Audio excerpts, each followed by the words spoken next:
તો ખેડૂત મિત્રો આપણે હર વર્ષે ખેતરની અંદર ખાતર નાખવામાં હજારો રૂપિયાનો ખર્ચો કરી નાખતા હોઈએ, પણ શું તમને ખબર છે કે એ ખાતર આપણા ખેતરની અંદર પૂરેપૂરો ઉપયોગ થાય છે કે નહીં?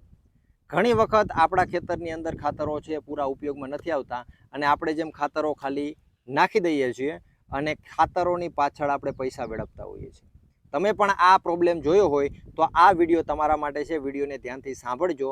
આ 5-10 મિનિટનો વિડીયો તમારા હજારો રૂપિયાનો ખર્ચો બચાવી શકે છે. તો નમસ્કાર ખેડૂત મિત્રો, ખેડૂતભાઈ યુટ્યુબ ચેનલમાં આપનું સ્વાગત છે. હું છું કિશન પિંડારિયા. હવે આજનો આ જે આપણો ટોપિક છે એ સીધું ખેડૂતની ઉત્પાદન ક્ષમતા ઉપર અસર કરશે અને જે આપણે ખેતરની અંદર વર્ષોમાં ખર્ચા કરીએ છીએ એ ખર્ચામાં પણ ઘટાડો કરશે.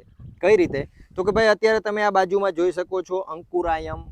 આ એક ઓર્ગેનિક વસ્તુ છે અને પાયાના ખાતર સાથે મિક્સ કરીને આપણે ઉપયોગ કરી શકીએ. હવે આ કઈ રીતે ઉપયોગમાં લઈએ એની વાત કરશું, પણ એની પહેલાં આના ફાયદા આપણે જાણી લઈએ.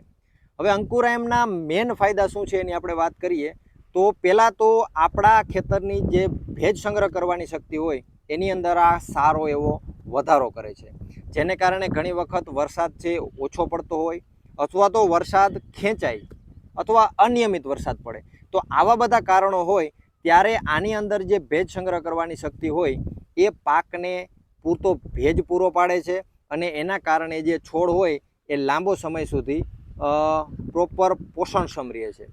ઘણી વખત વધારે તડકો પડતો હોય તો ત્યારે પણ ખૂબ જ ઉપયોગી પાક માટે સાબિત થતું હોય.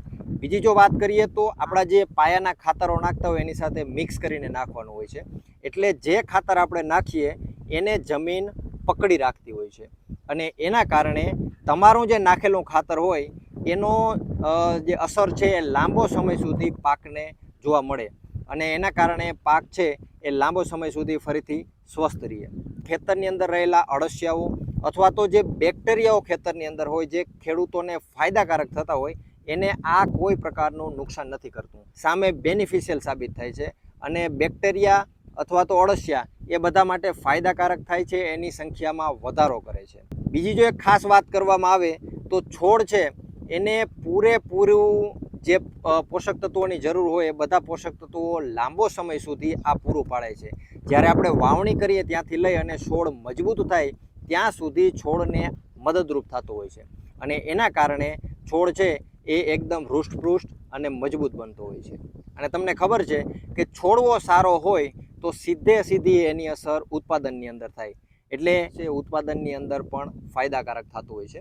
હવે આનો ઉપયોગ કેવી રીતે કરવો એની આપણે વાત કરીએ તો મેન આપણે 3 રીતે આનો ઉપયોગ કરી શકીએ. પેલું, જ્યારે આપણે વાવણી કરતા હોઈએ અથવા તો પાયાના ખાતર નાખતા હોઈએ એની સાથે આને મિક્સ કરી અને આપણે ખેતરની અંદર નાખી શકીએ. બીજી જો વાત કરીએ તો મોટા જે છોડવા હોય એની આપણે પાળીઓ બાંધતા હોઈએ તો જ્યારે પાળીઓ બાંધીએ એની સાથે પણ નાખી શકીએ. અને ત્રીજી જો વાત કરવામાં આવે તો માટી સાથે મિક્સ કરીને પણ ખેતરની અંદર નાખી શકીએ છીએ. હવે પ્રમાણની જો વાત કરીએ કેટલા પ્રમાણમાં આપણે ખેતરની અંદર આ નાખવું જોઈએ, તો કંપની દ્વારા પર એકર 5 કિલોની ભલામણ કરવામાં આવી રહી છે. બાકી આવી ટેકનિકલ વધારે ડિટેલ હોય એની તમારે જરૂર હોય અથવા તો કયા કયા પાકમાં ઉપયોગમાં લઈ શકીએ એની તમારે જરૂર હોય તો આ બધી ડિટેલ છે તમને ડિસ્પ્લે ઉપર નંબર દેખાય છે એના ઉપર કોન્ટેક કરીને રૂબરૂ જે કોલ સેન્ટરમાં વ્યક્તિઓ બેઠા હોય, જે માસ્ટરો બેઠા હોય એની પાસેથી તમે મેળવી શકશો. હવે ઘણા બધા ખેડૂતોએ પોતાના ખેતરોમાં ઉપયોગમાં લીધેલું છે, તો એનો પણ આપણે વિડીયો અહીંયા એક નાનકડી ક્લિપ રાખીને જોઈએ કે ભાઈ એ લોકોને આ કઈ રીતે ફાયદાકારક થયું છે અને કઈ રીતે એ પણ આપણે ભલામણ કરે છે.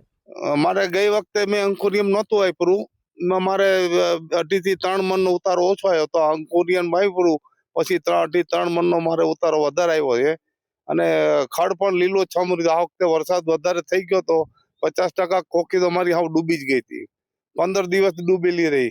બરાબર. તો છેલ્લે પાડી ત્યાં સુધી કલર એવો ને એવો જ રહ્યો, સેજ પણ બગડી નથી.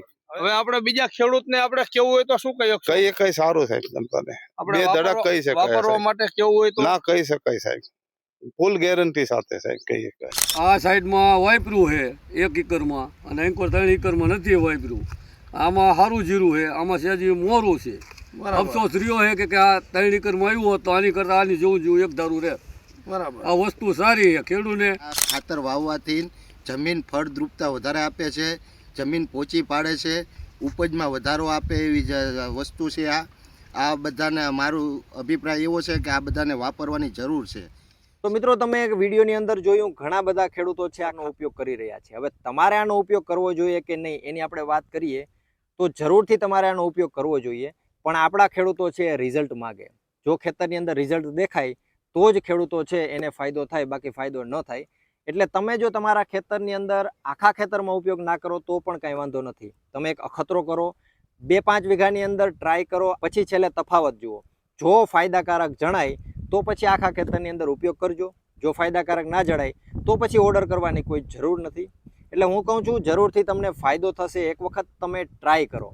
તો આ રીતે મિત્રો આપણા ખેતરની અંદર જે પારંપરિક આપણે ખેતી કરીએ છીએ એની સાથે થોડુંક એડવાન્સ આપણે જવાની જરૂર છે. ટેકનોલોજીનો પણ આપણે ઉપયોગ કરવાની જરૂર છે. એટલે આ ટાઈપની ટેકનોલોજી છે આપણા ખેતરોની અંદર ઘણી બધી ઉપયોગી સાબિત થતી હોય છે.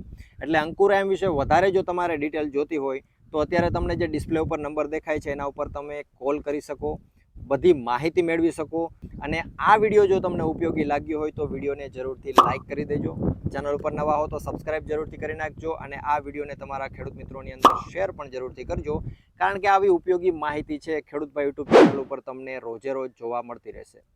તો મળશું એક નવા વિડીયો સાથે. વિડીયોમાં અંત સુધી બન્યા રહેવા બદલ આપનો ખૂબ ખૂબ આભાર.